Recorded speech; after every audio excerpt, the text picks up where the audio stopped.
A man speaks from the deepest place in his heart, sharing a promise built on one unforgettable line.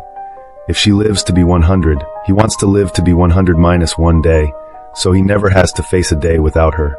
Through everyday moments and romantic travels to iconic places, he reveals how love is proven in small choices, hard days, and steady devotion. His words build toward a vow that asks one question: what does it truly mean to spend a lifetime together? Chapter 1. The line I can't stop thinking about. There's a line that keeps echoing in my mind, and it says everything I feel without trying to sound perfect. If you live to be 100, I want to live to be 100 minus one day, so I never have to live without you. When I first heard words like that, I thought they were sweet. Now, because of you, I understand they're not just sweet. They're honest.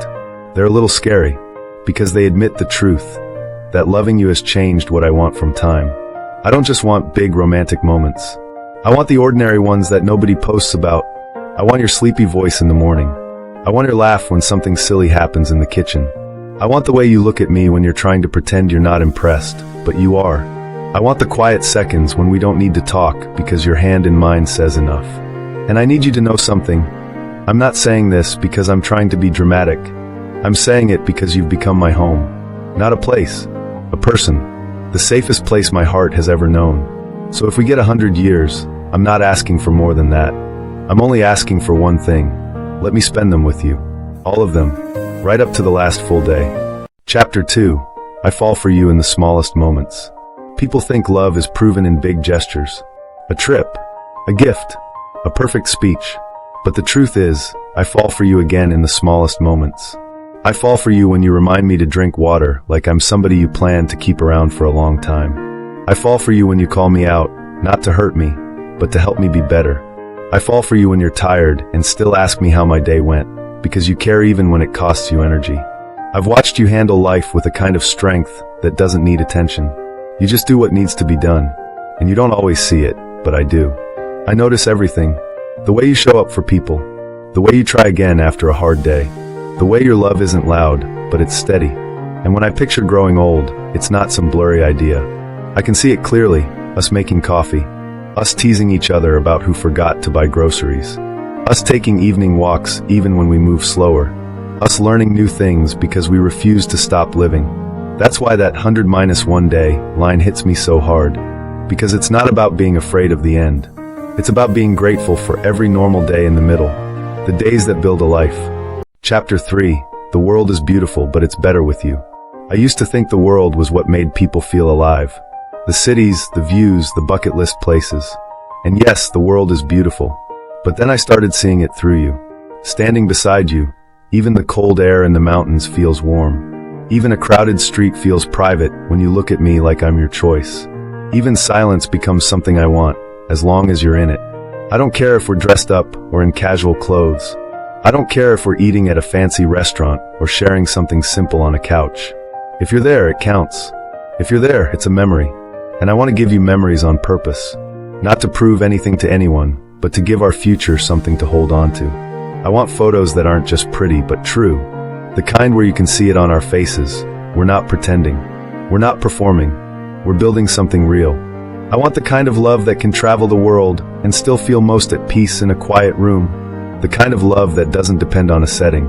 The kind of love that survives weather, distance, stress, and time. Because as amazing as the world is, it still doesn't compare to the moment you reach for my hand like it belongs there. Chapter 4. The promise I make when life gets hard. I need to say this part clearly, because it matters more than poetry. I won't love you only when life is easy. I won't love you only when we're on vacation, or when we're laughing, or when everything is going our way. I will love you when the days feel heavy, when the schedule is packed, when we're stressed and not at our best, when we misunderstand each other and have to find our way back. There may be moments when we sit in waiting rooms, holding our breath, wishing we could trade places with the people we love. There may be seasons where we feel stretched thin. But even then, especially then, I want you to feel safe with me. Safe to tell the truth. Safe to cry. Safe to be quiet. Safe to be human. And I'm not promising perfection. I'm promising effort. I'm promising that I will choose you on the days when love feels like a decision, not just a feeling. I'm promising to listen without trying to win. To apologize without excuses. To protect our bond like it's the most valuable thing I own. Because it is. That's what the 100 minus 1 day means to me. It means I'm all in. Not halfway. Not when it's convenient. All in, for as long as I get the privilege of being yours. Chapter 5. How I want to grow old with you. When I imagine us years from now, I don't only see wrinkles and gray hair. I see proof. Proof that we stayed. Proof that we kept choosing each other. I see us taking care of each other in simple ways. You handing me my glasses. Me turning on a light so you don't trip. Us laughing about how we used to stay up late, and now we fall asleep halfway through a movie. I want to celebrate the wins with you, but I also want to sit with you in the losses. I want to be the person who doesn't run when life gets real. Because love isn't real until it has been tested by time, by hard conversations, by forgiveness, by patience. And I want our love story to be clear, not complicated. Two people who kept showing up. We can travel. We can dream. We can build a home that feels like peace. We can create traditions that are ours. Sunday mornings, favorite songs, inside jokes, small rituals that make the world feel less loud. And when I say I want to live to be 100 minus 1 day, I'm not trying to cheat life. I'm trying to honor it. Because the only thing I truly fear isn't aging. It's waking up in a world where I can't reach for you. Chapter 6. One less day, so you never become a memory. Here's my heart, with no armor on it. If you live to be 100, I want to live to be 99 years and 364 days. Not because I don't want the last day, but because I don't want the first day without you. I don't want you to ever become a used to.